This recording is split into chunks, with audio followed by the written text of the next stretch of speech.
Kripasinduvevacha patitanam pavanebhyo vaishnavyo namo namaha.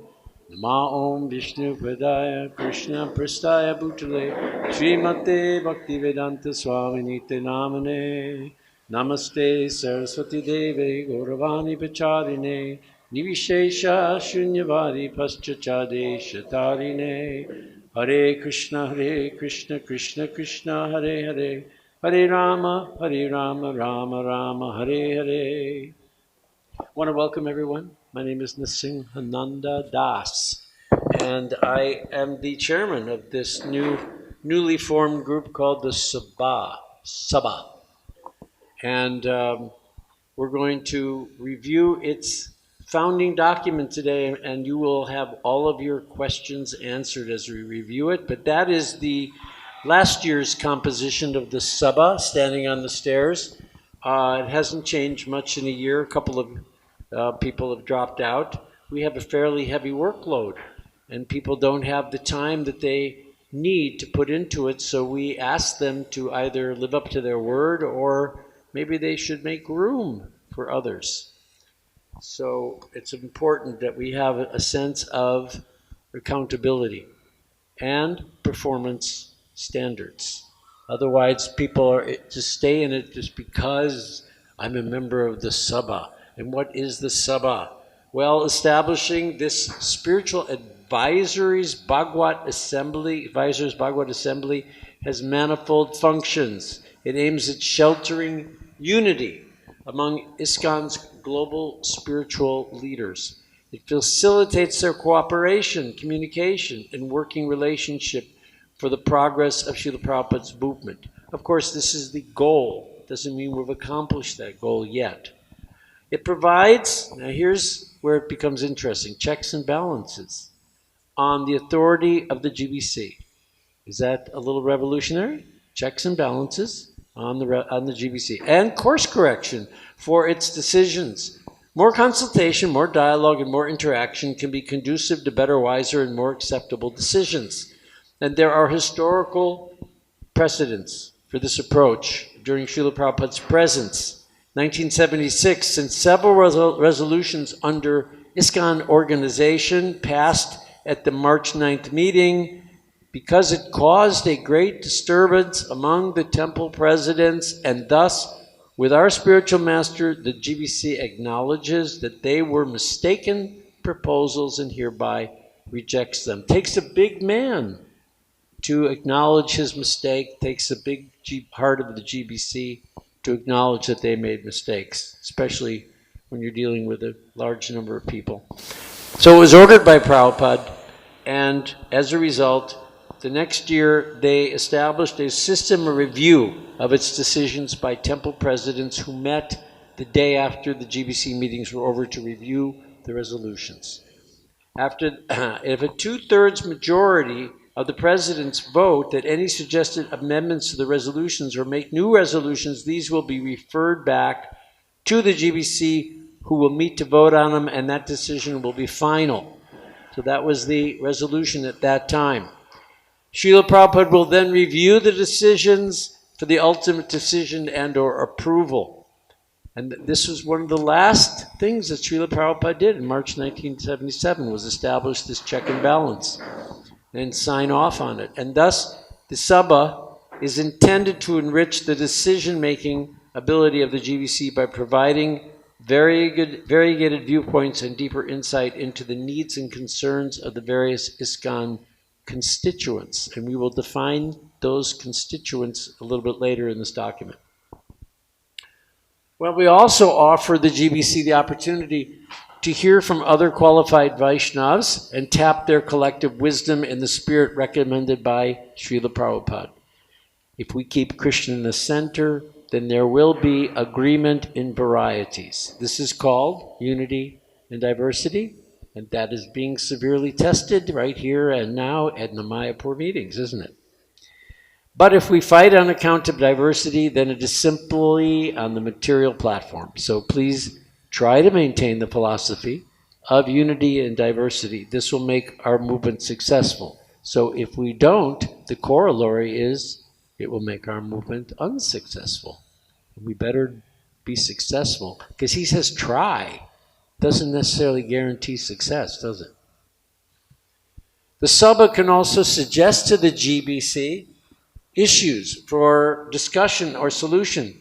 And again, there's precedent for this in the GBC resolution in 77 saying, concerning topics to be presented each year at the GBC meeting in Mayapur, the temple presidents should submit topics to their GBC representative 45 days prior to the meeting. And the GBC representatives will present those topics 30 days before the meeting to 3 GBC officers. So overall, the Sabha collaboratively works with the GBC by reviewing and proposing legislation, by suggesting topics for discussion, with the aim of improving quality, legitimacy, and acceptance of GBC resolutions, priorities, and directions. So in other words, we are really part of the increased transparency and legitimacy of GBC decisions as a check and balance. We add value to the governance by offering sound Shastric advice. Even though there is a Shastric advisory committee that is populated by people who are far more educated in Shastra, still they're relying on us for application, practical application of the conclusions of that Shastric committee. And we express the will of the constituencies that we represent. It's no longer the temple presidents, at Prabhupada's time, represent all the devotees, because the vast majority of devotees are now outside of the temples. So the sacred duty of the Sabha is, together with the GBC, is to act as an instrument of the will of the founder Acharya. Now, it doesn't replace, the Sabha does not replace or substitute the sannyasi, guru, sannyasis and gurus, Sanga. What's that extra G for? Sannyasis. The Sanga of gurus, anyway, the Sanga of GBCs, gurus, and sannyasis. So here's how it works. We get the resolutions, and if 2/3 of our voting members disagree with agree that resolution needs to be suspended, it gets suspended. The GBC has a year from the time of that suspension to render a decision. The objection shall be communicated to the GBC within 30 days of the passing of the resolution, specifically from the date the GBC shares the resolution with the Sabha. We're having some issues about that. We're working those wrinkles out. We didn't get those resolutions for midterms until 2.5 months later. They agreed it should be. Now we're asking them to give us before they give it to the lawyers. So we're still working out some wrinkles in the way things work. Upon the Sabha mandating a review, the implementation of the resolution will be suspended. The GBC shall revisit that resolution at their next meeting, during which they will consider our concerns and the recommendations. And they'll determine the next step, which could include dialogue with the Sabha to come to a mutually acceptable resolution, or they can pass a modified version or reaffirm the original resolution. The chances of them coming to us at this stage, we're in an embryonic stage, we still have in the composition of the GBC, number of GBCs that are grandfathered in, so to speak, who carry a lot of weight due to their number of disciples, etc. So things on the GBC will not be the same as they will be in 20 years when we're all gone, or 25 or 30 years when we're all gone. In that case, the Sabha really will, if it lasts that long, if we survive, it will have a far more important function, because it's no longer, you're more dealing with an assembly of equals. Right now we're not. We're the new kid on the block. We're the upstart. We're almost the thorn in their side, even though they voted us in. The reality is that in one sense they prefer we weren't there. But because of that precedent of the temple president's meeting, and because of the nature of the org dev that came up and hatched this idea, and it was almost an inexorable. They had to vote it through. They had to vote to have integrity. They had to follow Prabhupada's instructions one way or the other, and this is why the Sabha actually got voted in. Because nobody gives up power voluntarily, we're all struggling in these different material bodies and minds. So in special circumstances, the GBC will have to make emergency decisions, pass resolutions, need immediate implementation. However, they did that at the last meeting on the issue of the Vaishnavi Diksha Gurus. Nrsimhananda says, how fast can you get the Sabha to review this resolution? He said, because I want to go ahead and release a press release because there were different extenuating circumstances that certain consequences would take place without releasing the information. And I said, give me 24 hours. I know my people. We are one team. We don't operate like the GBC. They'll meet the challenge. And within 24 hours, we had 100% participation of 28 people. That's what we try to bring to the Sabha: efficiency, participation, a sense of mission. And these, so they don't have to share the confidential resolutions immediately effective. They can keep such deliberations as confidential, but in this case, they saw that we were able to act quickly. And by the majority of our members, voting members, not of all our members. We may have 35 members, but only 24 may vote. It's a very important distinction. You can't get anything done if people aren't participating, and you have to have a majority of all of your voting members. You have to have a majority of the people who vote. And that's the way we interpret this. So we make our decisions depending, and we don't even have a restriction for a quorum. I mean, if 14 voted, if 8 voted for and 7 voted and 6 voted against, it would be passed. The Sabha shall submit its proposals in standard format any time during the year. And the GBC has to process that proposal within 12 months. And since we're neither a legislative nor an executive body, we can't do anything independently, but we don't need any GBCs to sponsor our proposals. And guess what? You have a direct conduit to the Sabha, because on our website we have a form, inquiry form, and anyone can write us, and our secretary will review it, and then if she feels it's appropriate, she'll put it in front of us to determine whether or not we're going to take up that particular issue. So this skips over all the other levels: temple president, regional secretary, global duty officer, national councils. Someone can just write the Sabha, and we more than likely will direct them, or ask them for if they've gone through those other channels. But we are kind of a port of last resort, where you can approach us. By the majority of its members, we can suggest topics for discussion by the GBC. They might include issues in need of being addressed, clarified, and resolved. For example, we're talking about LGBT rights. We're not proposing anything at this time, just trying to get a handle on it. Is there some way that we can address this issue so that there is a worldwide understanding of the equality of making all people feel welcome to our temples despite their sexual preferences? There's a lot of prejudice still within, because people are still in the bodily concept of life. So how do we deal with that, etc.? That's just one of the many topics we are having in our discussions.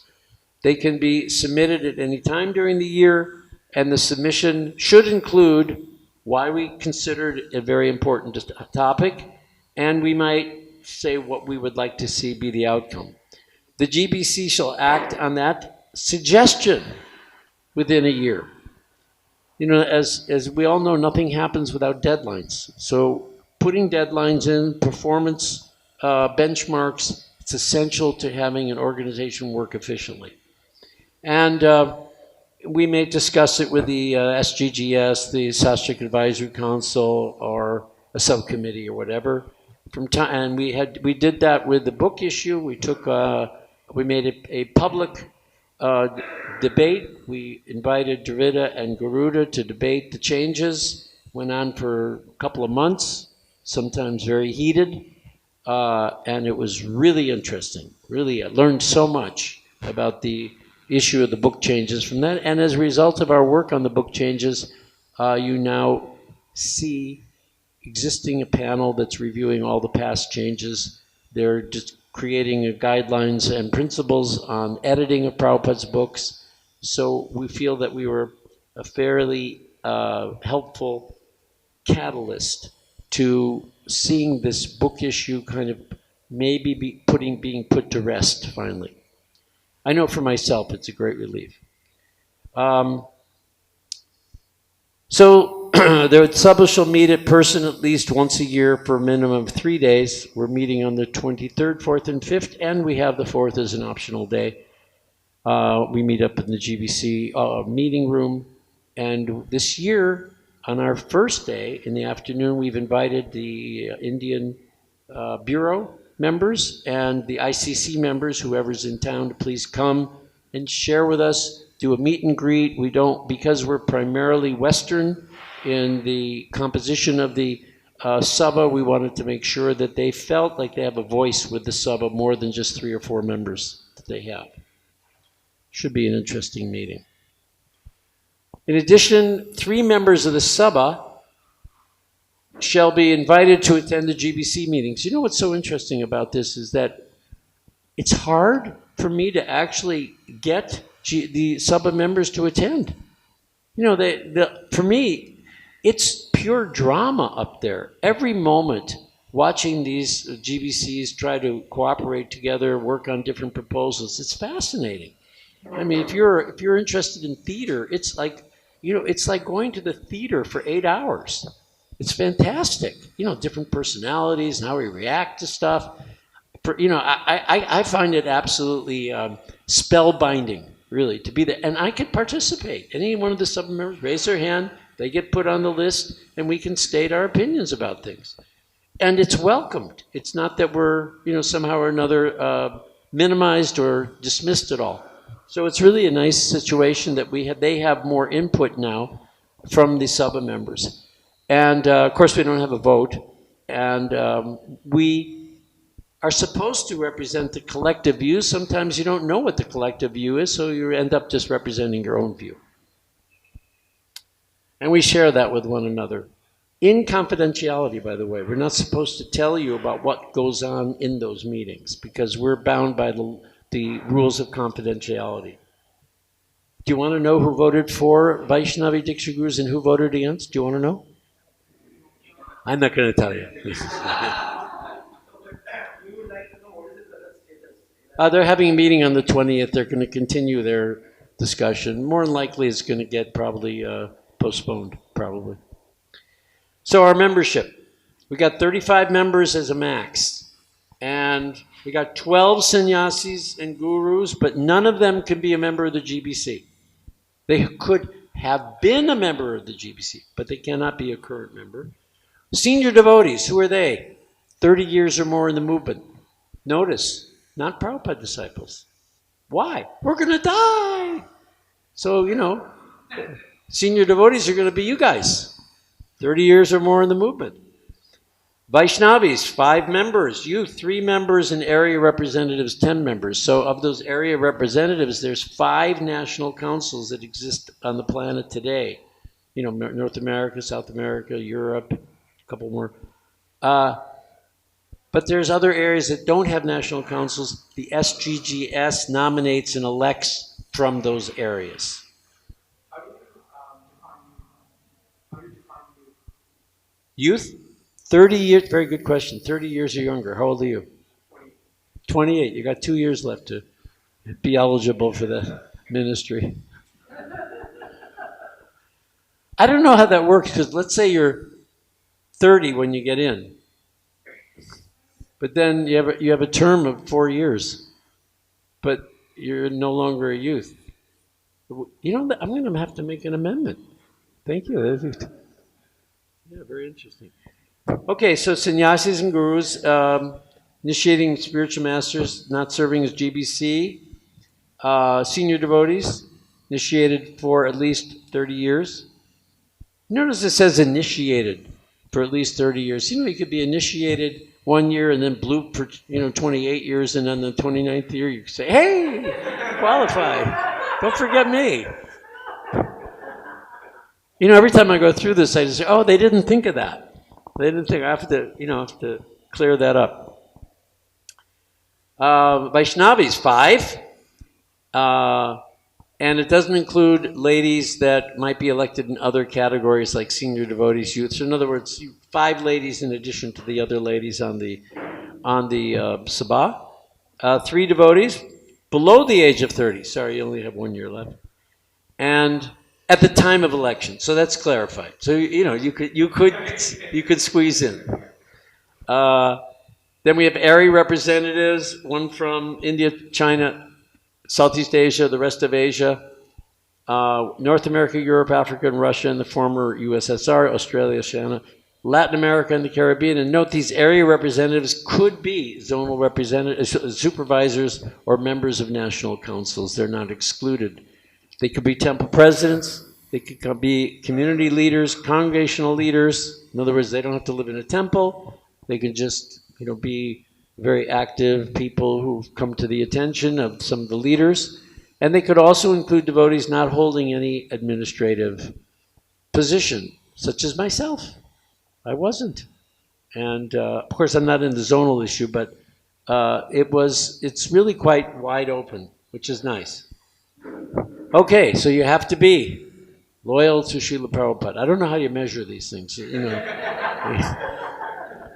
They have a loyalty scale. You say, oh no, you're only 10 stone loyal to, oh, he's 30 stone loyal to, I don't know how it works like that.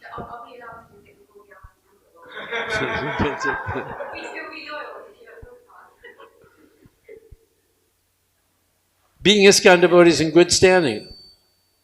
I mean, other than knowing how to stand well, I don't know what that means either, Is he a devotee in good standing?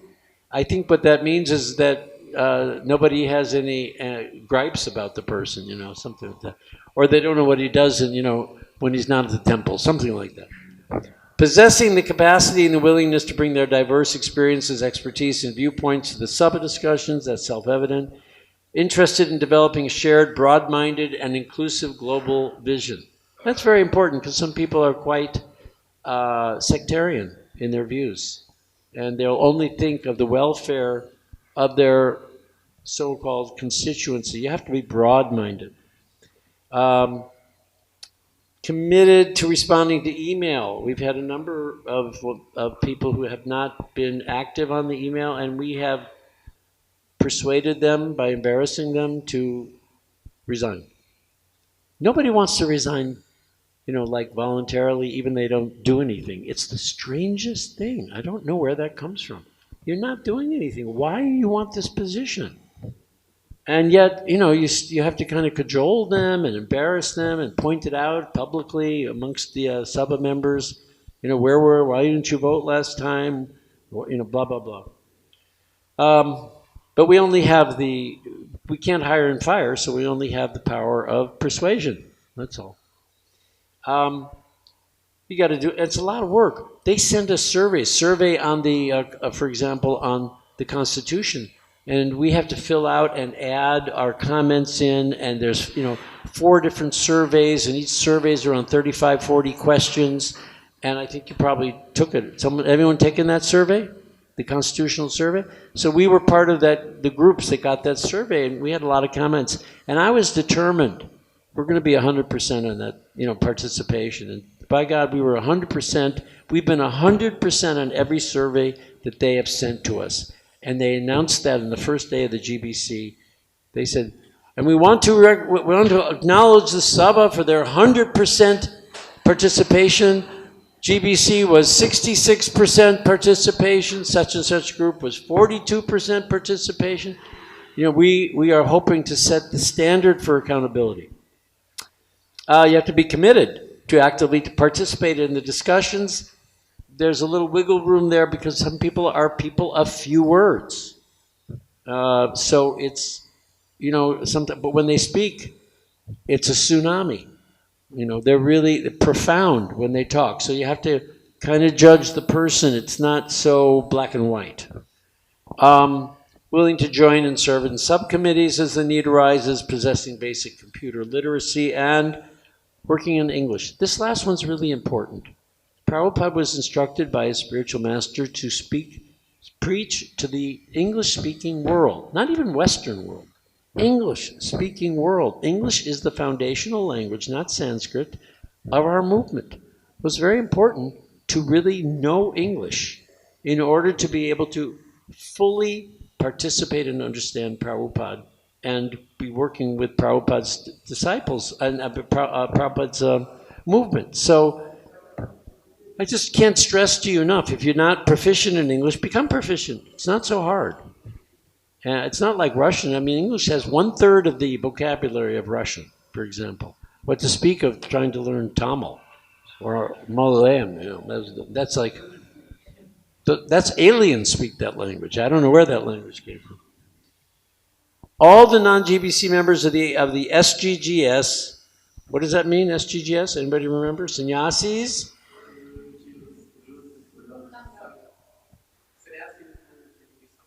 Right.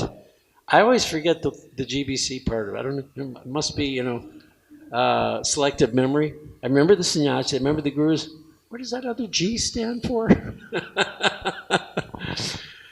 They comprise the main electing body, electing 22 of the 35 Sabha members. And they're going to elect 12 members from the guru and sannyasi category and the 5 senior devotees.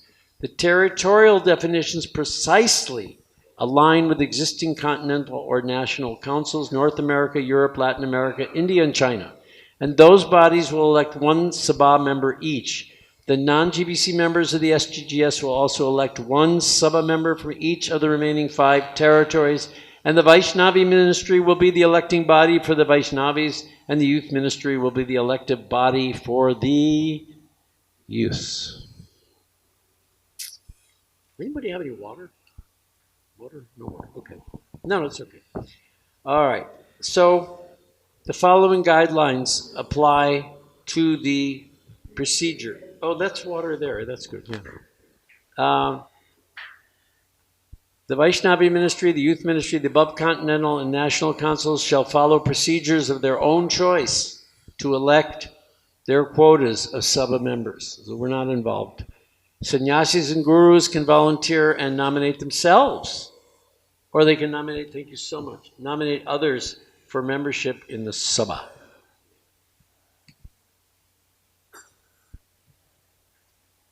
Although the sannyasis and gurus can nominate candidates, everyone else is free to contact one of them to volunteer to serve or to suggest other possible nominees. Nominations shall include a brief introduction and a photo. That photo is really important because many of us remember faces, but not names.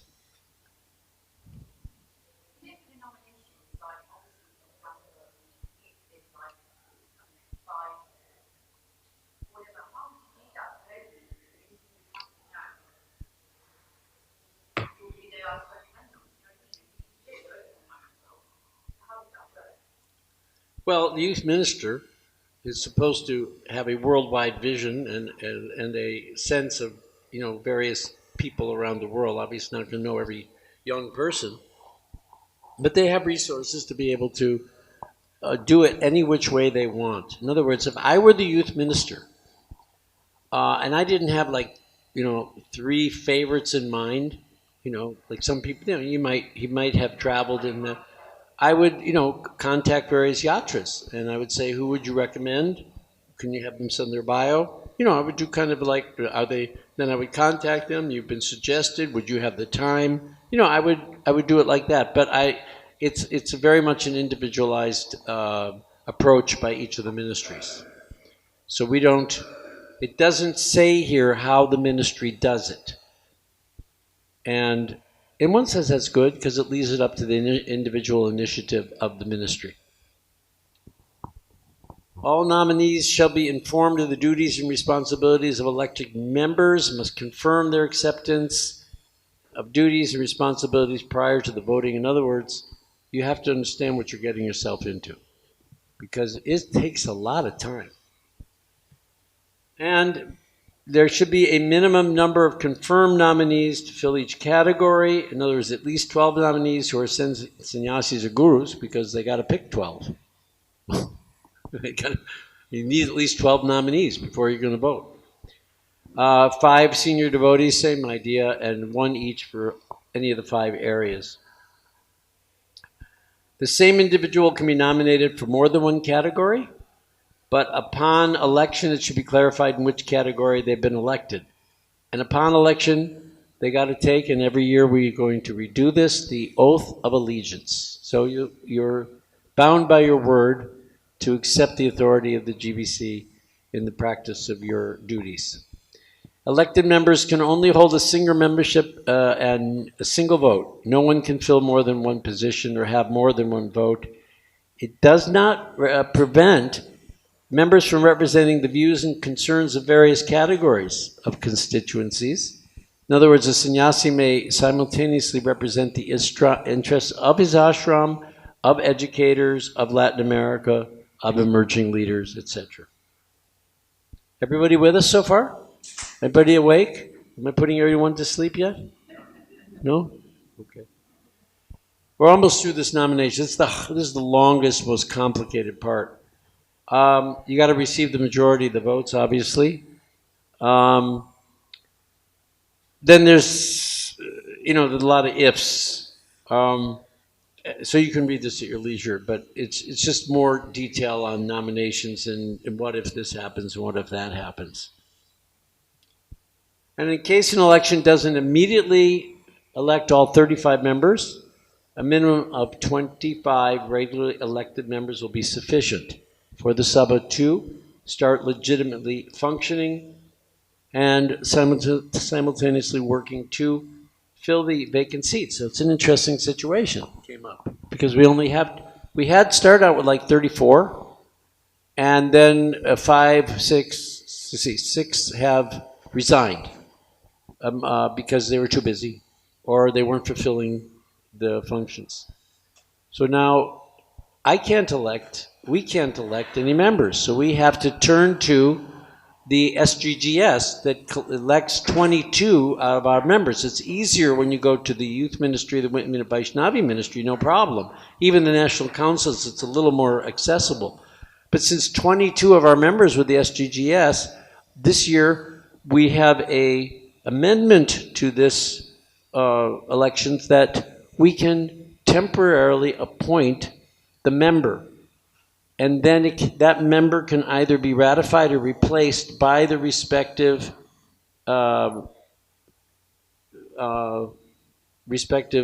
category. So in the case of the SGGS, here's the process they have to go through. Say we need another guru or another sannyasi on board. So then we have to send a letter to the strategic planning, I think it is. And then they have to send letters out to every sannyasi who is non-GBC, and also the gurus. And then they have to ask for nominations. And then the nominations have to be culled and tabulated. And then they have to be sent out and voted upon again by that same group. Now, if you ever done any managing of groups, you'll understand that takes months, sometimes a year. And meanwhile, we're dwindling down towards our 25. We need at least 25 to operate. So we have an amendment that hopefully will pass that says we have the right to self-appoint a temporary member, and that member can then either be ratified or replaced whenever they get to it. And I thought this was a pretty good, I think it's going to be accepted by the GBC, because my goal in helping to get this baby off the ground is to get some, as a producer of movies and documentaries and things, you're always thinking, well, how do I get it done? How does it happen? How are we most efficient? And we're actually applying a lot of principles here. We also have another proposal on the plate for the GBC this year, and that is that we don't just look at the resolutions that pass. We look at the proposals that did not pass, because maybe we want to see one of them revisited. So that's also on their plate to vote on, and I think we're going to get that through. Okay. Tenure. We're almost done. 4 years. You serve 4 years. You serve your time. And you can be elected for 2 consecutive. You can go for 8. It's like the President of the United States. You go for 8 years. But then you're off. But you can be re-elected 4 years later if you really, they really need you. I would hope that nobody would go past their 4 years, because I think bringing new blood in, younger people particularly, is really what we have to be doing, because then the other people who have retired or been kicked upstairs or taken another service, however you want to turn it, they can mentor those people and help them do an even better job than they did when they are on that position. And I wish the GBC also would take that mood, because we need to really be training the younger people, and we need those GBCs to be mentoring them while they're in the job, right? So we may actually take that up as a issue and bring that to the GBC, that they need to kick themselves upstairs and open up those spots for other people. I know if I were a GBC, I'd be tickled pink. Oh, great, let these other people take that role. I can be more free to preach, be more personal with people, have more time for sadhana, etc. I mean, I'm trying to keep up between this and attending the GBC meetings, to squeeze my rounds in, to take a shower, and even talk to people. There's not enough hours in the day. It's just I don't know how these guys do it. It's amazing. They show up on time at places. I see them in the Mangal Arti.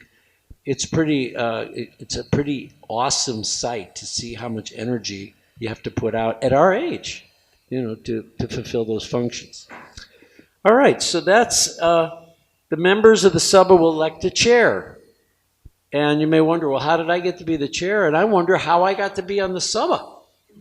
Because someone nominated me, and somehow or another, somebody, they sent me a letter, do you want to be on the Sabha? I went, what's that? But because I have a rule, you go where you're invited, I said, okay, And so then when I got elected to the Sabha, they had someone else nominated me for chairman, and I always say, I'm invited. Okay, sure, why not? I don't know what this is. And I got elected, and it's been really fun. It's really been fun to work with the devotees and to see this. It's like producing a film. You see it get started and get into production. And I have to, convene the meetings and create the agenda and chair those meetings, manage the voting, supervise the expenditures, oversee the elections of whatever. Okay, and I got to ensure the effective communication and strive. Oh yeah, this is really fun. The really good part about it, you have to strive for harmonious working relations. So we had someone do a break confidentiality recently. It was only about 4 weeks ago. It was a heavy thing. People in the Sabha were really upset because we're a family. The Sabha is really like a family. And so they all wanted to get on that person's case. And I wasn't sure, but that person denied that he said all those things, although his name was on the article. So, I was kind of like, okay, what are we going to do? And I kind of said, okay, I've taken care of it. I've published a clarification on that website. That person says that they didn't do everything that they were misquoted. Let's work on that nose to nose, face to face when we get to Mayapur, because I know that as I was speaking in an earlier in my other management seminar, delayed management actually is a good tool sometimes. So I'm just applied that principle, delayed management, and sure enough, a lot of things get worked out without even having to get on a person's case. So that's really an interesting part of the job.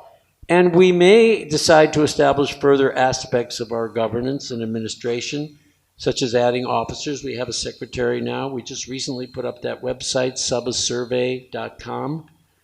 And we'll see what happens in the future, but I think we're almost, but not quite, here to stay. In the beginning, Gopal Bhatta gave us a 20% chance of surviving.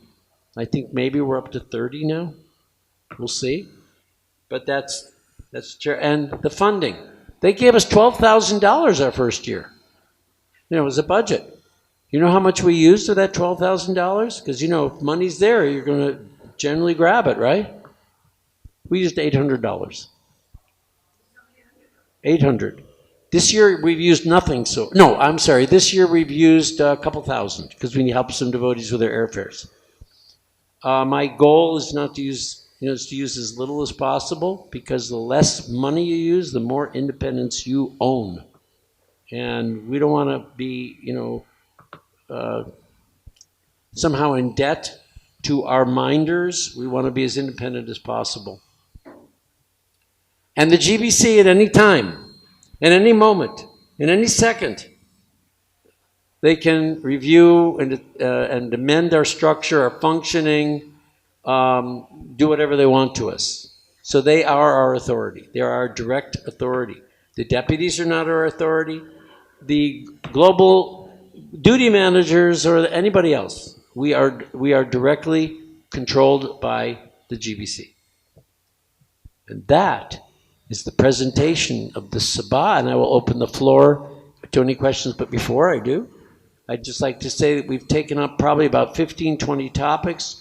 We've weighed in on the Guru's succession. While Kenya Guru had one of his disciples initiate while he's still alive, was that a good thing? Was that a bad thing? Was it against Shastra? Was it not against Shastra? We weighed in. We had a lot of discussion on it. We sent them a 2-page paper with our conclusions. We did the same thing with the Vaishnavi Diksha Guru issue. We also asked for also made them aware of the symposium that's going on this next weekend in Berkeley on the issue of the books with 14 scholars, half of them Vaishnava scholars, meeting to talk about the appropriateness of the kind of editing that's gone on on Srila Prabhupada's works. And we've entered into many other discussions about other issues which will percolate up eventually. Some of them will find proposals. So that's what we're up to. And that's your Sabha. So any questions? Any comments? Do we have a mic? We do.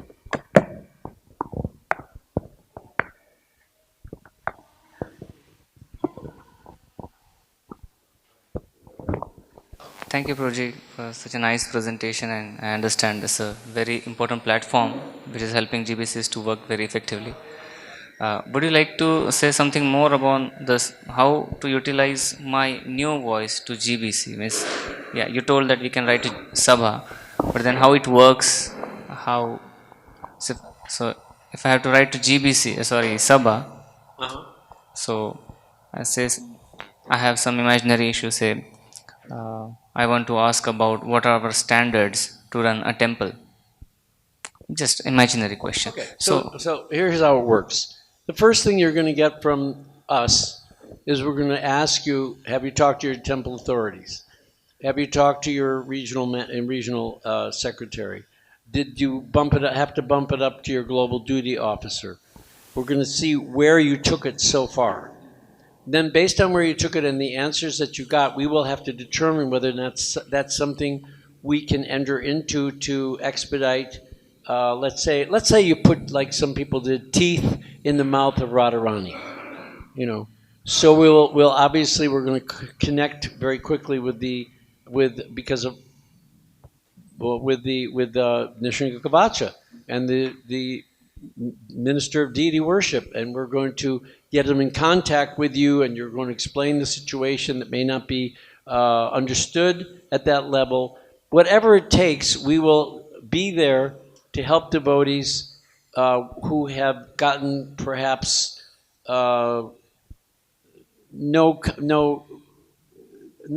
not satisfied with the existing means of communication. We'll see if we can help. So that's one thing. And you just contact us through our website. It's a pretty simple thing.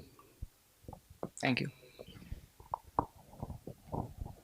Just say your name before you begin, please. Hare Krishna Prabhu. I'm Venudari Kanyadas. I would like to ask about the difference, the major role of Bureau and GBC. In India, especially, we see the Bureau plays major role. ISKCON Bureau. You're asking me what the difference is between the Bureau? You're asking me as a Sabha chairman what the difference is between the Bureau and the GBC? Yeah, who, if let's say any decision making is like Bureau made some decision, and it has to finalize with GBC, or Bureau itself like final can finalize this decision. So what about the word ultimate do you not understand? The idea is to know about is Bureau's decision is final, or if any issues like some decision as made by Bureau, and if there is issue with the temple and the temple authority has to appeal. The bureau has made some decision, and the temple authorities, like temple authorities or the divisional council, are not happy with this resolution. So, if in such situation, this council can approach directly to GBC, or how? I don't understand the role of bureau in between. So if you're not satisfied if you're a temple president, you're not satisfied with the Bureau's decision. Is that what you're asking? Yeah. So in India, the Bureau is, is the Bureau in the hierarchy, is it above the global duty officer? It's certainly above the regional secretary. And if it's above the regional secretary and above the global duty officer, then in India, the Indian Bureau is the last word. From there, you would have to appeal it to a GBC. Because the GBC is the ultimate Supreme Court of ISKCON. And the GBC may or may not be willing to hear that grievance or that issue. And if they don't, then you can take it to the Sabha and say, this is our situation, what do you recommend? And we can discuss it and give some question of whether or not it's appropriate to approach it through our conduit. So we are a direct pipeline to the GBC, and but it still has to be agreed upon by a majority of our members that issue is worth taking up. But we'll make sure that you've already exhausted all of your other possibilities. Here in ISKCON Bureau, we can see most of the Bureau members are also the GBC members. But they're not all the GBC members. Yeah, few are. Just a few. But we're appealing to the entire body of the GBC. We're not appealing to a few members who are in the Bureau. They may squawk that we bring it up. They may say it's not in your jurisdiction. They may have so many different objections, but that doesn't stop us. Okay. So we can come to Sabha in this situation. Yeah, we're like a, what do they call it? Something of last resort? To what's that phrase? What's that phrase? Something of last resort. A place, a port, of this, of that. Anyway, a refuge of last resort. Thank you. You're welcome. Kunti. Hare Krishna. Just That's right, Kunti, right? Yes, thanks. A few questions. So why does India have an Indian Bureau and other countries don't have such a collective body? If you know. I'm just curious because he brought it up and I was thinking. No, I mentioned that there's national councils in five places around the world, including India. So the Indian Bureau is a national council. That's with correct. a different name, though. That's Okay, correct. that's correct. Okay, I understood it was a separate body than the national council. Yeah, I can understand the confusion. Okay, got that. And then second question is regarding, not nomination. There was a, what is it called? Yeah, one of the slides, talked about the GBC, the Sabha is under the GBC naturally, started by the GBC, but it basically said you could change it at any time. I'm just thinking That the GBC can change could change the Sabha. it, alter, whatever. Just It can abolish it. It can do all correct, kinds yeah. of stuff. Which, in one sense, it seems like just from the way you were speaking, we don't want to take money. I'm trying to keep some independence, for neutrality, different things. That's a difficult position to be in you're not really a third party. It's not a third party, correct? Because it's under the GBC. So then, But we're not appointed directly by the GBC. okay. No, I understand that. The individual members. I mean the body itself. Yeah, everybody's under the GBC. Well, I agree. But like an ombudsman or something like that is kind of a neutral party, understood as neutral, doesn't have a caveat that if something doesn't work, we can abolish you altogether. Yeah, you're never going to get that group to give up their absolute control. I'm just thinking far future when it becomes equal, just thinking 20 years in the future, if this stays around, which I hope it does, I think there's a lot of value, and it stays around, and then something doesn't go the way everyone wants, it's just looking like a easy loophole to say, oh, well, by the way, we don't want that anymore. Well, my concern in the beginning was that the GBC just wanted the Sabha to increase their legitimacy, but we would be sycophants, basically, and I was concerned about that. So most of the Sabha members, when we started, when I introduced controversial issues, they said, oh, no. You can't do the book thing. We shouldn't do that. We shouldn't ruffle any. They have to get used to our being here. And I said, oh, no. You got to make a loud noise. When the bully comes into the prison, when the new prisoner comes in, the bully's going to stand there. And if that guy lets them bully him, that's it. He's going to be the subservient position the rest of the time he's in jail. But if you stand up to the bully, they respect you. And so I said, no, we have to make a splash in the beginning, and we have to establish ourselves as a real independent voice. And I think we've come a long way to doing that. Yeah, thank you so much for you standing in that position. Oh, it's very important. It's really You don't been fun. understand. It's been a gas. It's for the next. It's for our 10,000 year movement. We're talking about. The small steps we make. Yeah, from my opinion. that's how we see it.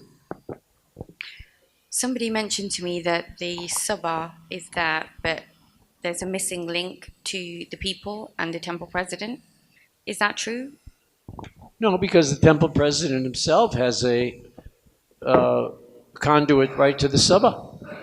The temple president. I just heard today, for example, from someone in Australia that they're trying to create a corporate structure there and implement it in May. Anyone from Australia here? Okay, I can talk freely. And he showed me the diagram. And just as he was showing me the diagram, it was like this, little thing up here of a board, and then 2 or 3 more, and then lines going all the way down. And I went, wait a minute. It's causing the liability problems for the entire yatra. If someone's sued at the bottom, they can sue all the way up to the top. It's not. He says, exactly. And I've been trying to explain this to people and trying to ram this through and blah, blah, blah, blah, blah. So he's, taking certain steps here to alert and people and to talk to Devakinand, who's a lawyer, and see really what is the liability exactly. And but I said to him, if you have difficulties, you always have the Sabha to turn to. This is a big issue. Liability is a huge issue. It's an international issue, but it's also a local issue for that yatra.